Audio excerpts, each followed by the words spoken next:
Morning everybody. बच्चों, जैसा कि हमने अपने पिछले लेक्चर में बैलेंस्ड और अनबैलेंस्ड फोर्स पे अपना सेशन ख़त्म किया था, तो आज हम अपना सेशन स्टार्ट करते हैं इनर्शिया से। न्यूटन का सेकंड लॉ आज हमें क्लियर करना है। उसको समझने से पहले हमें ये जानना पड़ेगा कि इनर्शिया क्या होता है। तो जैसा कि हम जब जानते हैं कि इनर्शिया प्रॉपर्टी होती है जितनी भी बॉडी हैं उनकी, by the virtue of which, जिसके कारण they can not change their state of rest और यूनिफॉर्म मोशन, जिसके कारण वो अपनी रुकी हुई पोजीशन को चेंज नहीं कर सकते और यूनिफॉर्म मोशन की पोजीशन को भी चेंज नहीं कर सकते अलोंग अ स्ट्रेट लाइन। मतलब यूनिफॉर्म मोशन होना चाहिए, वो भी स्ट्रेट लाइन में। Bye their own is called inertia. मतलब जब तक हम कोई एक्सटर्नल फोर्स नहीं लगाएंगे तब तक कोई भी चीज़ जो रेस्ट में है वो मूव नहीं करेगी, और कोई भी ऑब्जेक्ट जो यूनिफॉर्म मोशन कर रहा है स्ट्रेट लाइन में वो भी खुद ही रुकेगा नहीं। तो जिस पोजीशन में है उसी पोजीशन में रहना चाहेगा। इसी प्रॉपर्टी को हम लोग इनर्शिया कहते हैं। Inertia is not a physical quantity. ये कोई फिजिकल क्वांटिटी नहीं है। It is only a property of the body which depend on a mass of the body. ये किसी भी बॉडी की, मतलब जो भी ऑब्जेक्ट है उसको हम यहाँ बॉडी नेम दे रहे हैं, उस बॉडी के मास पे डिपेंड करता है। Inertia has no unit and no dimension. Inertia की अपनी कोई यूनिट नहीं होती, कोई डायमेंशन नहीं होता। इसका एक सबसे अच्छा एग्जांपल हम ले सकते हैं कि एक ग्लास पे हमने ताश का पत्ता रखा है और उस पर 5 का सिक्का रखा, और हमने ताश के पत्ते को उंगली से बहुत तेज़ी से मारा तो ताश का पत्ता तो जाके आगे गिर जाएगा और जो कॉइन है वो ग्लास में जाके गिर जाएगा। ये इनर्शिया का एक एग्जांपल है। हम देख सकते हैं जो चीज़ मूव करती है वो मूव करना रहना चाहती है, और जो चीज़ रुक जाती है वो रुकी रहना चाहती है। इसी से रिलेटेड है न्यूटन का फर्स्ट लॉ। आइए हम न्यूटन का फर्स्ट लॉ देखते हैं। Newton's first law. न्यूटन के फर्स्ट लॉ में हमारे पास 2 स्टेटमेंट हैं। इनको मैं पढ़ता हूँ, उसके बाद आप लोगों को समझाता हूँ। An object remains in a state of rest.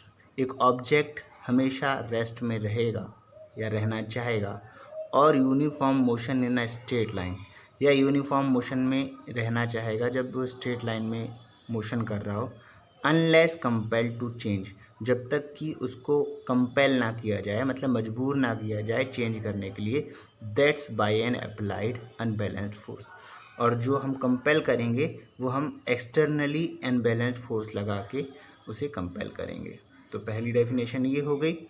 या हम इसे ऐसे लिख सकते हैं, if a body is in a state of rest, यदि कोई बॉडी रेस्ट में है, इट विल रिमेन सो, वो ऐसा ही करना चाहेगी।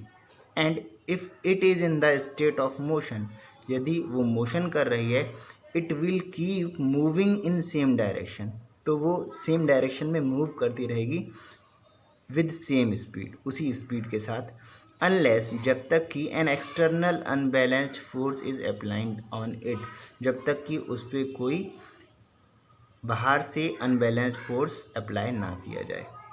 न्यूटन का फर्स्ट लॉ इनर्शिया को बताता है। इनर्शिया इससे पहले हम समझ चुके हैं, और इसलिए इस लॉ को हम लॉ ऑफ इनर्शिया भी कहते हैं। इनर्शिया को 3 हिस्सों में क्लासीफाई किया गया है: inertia of rest, inertia of motion और इनर्शिया ऑफ डायरेक्शन। एक एक करके हम सबके बारे में पढ़ेंगे। Inertia of rest, inertia of motion, inertia of direction, तीनों की डेफिनेशन देखेंगे और एग्जाम्पल देखेंगे। इनर्शिया ऑफ रेस्ट की अगर हम बात करते हैं तो ऑब्जेक्ट की वह टेंडेंसी जो अपोज करती है किसी भी चेंज का, जब ऑब्जेक्ट रेस्ट में है तो वो इनर्शिया ऑफ रेस्ट कहलाती है। डेफिनेशन में केवल थोड़ा सा चेंज है सब में, जैसे यहाँ स्टेट ऑफ रेस्ट लिखा है, अगली डेफिनेशन में स्टेट ऑफ मोशन लिखा होगा, उससे अगली में स्टेट ऑफ डायरेक्शन लिखा होगा, तो आप लोगों को याद करने में दिक्कत नहीं होगी। इनर्शिया ऑफ रेस्ट पढ़ते हैं। The tendency of a body to oppose any change in its state of rest is known as inertia of rest. मतलब किसी भी बॉडी की वह टेंडेंसी जो अपोज करती है किसी भी चेंज का जब ऑब्जेक्ट रेस्ट में है, is known as inertia of rest. Example देखते हैं। एक पैसेंजर जो खड़ा हुआ है बस में वो आगे की तरफ झुक जाता है जब बस अचानक से चलना शुरू कर देती है। First example. Second example, dust particle on a carpet fall when we beat the carpet with a stick. Carpet को लटका के हम उसे स्टिक से जब बीट करते हैं तो उसके डस्ट पार्टिकल वहीं रह जाते हैं, इसलिए डस्ट पार्टिकल उससे झड़ जाते हैं। इसी तरीके से हम किसी पेड़ को बहुत तेज़ी से हिलाते हैं तो उसकी कुछ पत्तियां गिर जाती हैं। ये भी इनर्शिया ऑफ रेस्ट का एक अच्छा एग्जाम्पल है। सेकंड हमारा आता है इनर्शिया ऑफ मोशन। जब बॉडी मूव कर रही है तो इनर्शिया ऑफ मोशन क्या कहलाएगा? The tendency of a body to oppose any change in state of uniform motion. इससे पहली डेफिनेशन इनर्शिया ऑफ रेस्ट की पढ़ी थी, वहाँ स्टेट ऑफ रेस्ट था। Is known as inertia of motion, is known as inertia of rest, ऐसा उस definition में लिखा था। तो लैंग्वेज आप देख लीजिएगा, इसमें कोई प्रॉब्लम आपको नहीं आने वाली है, इजी लैंग्वेज लिखी गई है। इसके भी दो एग्जाम्पल मैंने दिए हैं। पहला, a passenger standing in a moving बस leans forward when the bus stop all of a sudden. जब अचानक से बस रुकती है, चलती हुई बस, तो पैसेंजर जो है वो आगे की तरफ झुक जाता है क्योंकि उसकी बॉडी मोशन में रहना चाहती है। इसी तरीके से आप देखा होगा कि जब हम बस की छत पे सामान रखते हैं तो उसे रोप से बांध के रखते हैं। अगर हम ऐसा नहीं करेंगे तो सामान आगे की तरफ गिर जाएगा क्योंकि सामान भी मोशन में आ जाएगा। तो ये इनर्शिया ऑफ मोशन का एक एग्जाम्पल हो गया। अब हम बात करते हैं इनर्शिया ऑफ डायरेक्शन की, कि इनर्शिया ऑफ डायरेक्शन क्या है? The tendency of a body to oppose any change in the direction of motion. मतलब बॉडी जब जिस भी पोजीशन में है, जब मूव करेगी, किसी दूसरी डायरेक्शन में जाएगी तो उसी डायरेक्शन में जाना चाहेगी विदाउट एनी अपोज।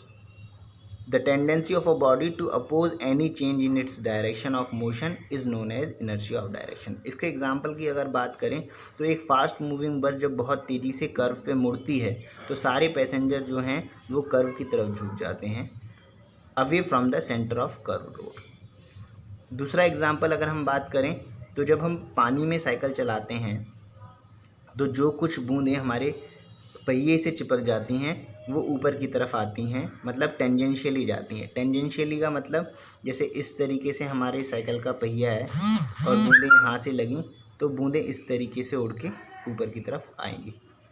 या हम बात करें जो चाकू तेज करता है उसकी, तो जब वो चाकू यहाँ पे लगाएगा तो इसकी चिंगारियाँ इस तरफ जाती हैं।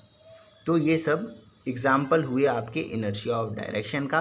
अगले लेक्चर में हम पढ़ेंगे न्यूटन का second law with very interesting example, और वहाँ पे हम समझेंगे मोमेंटम को। तो आप इसे समझिए, और कोई डाउट होता है तो आप कमेंट में बताइए, और प्लीज़ वीडियो को लाइक कीजिए।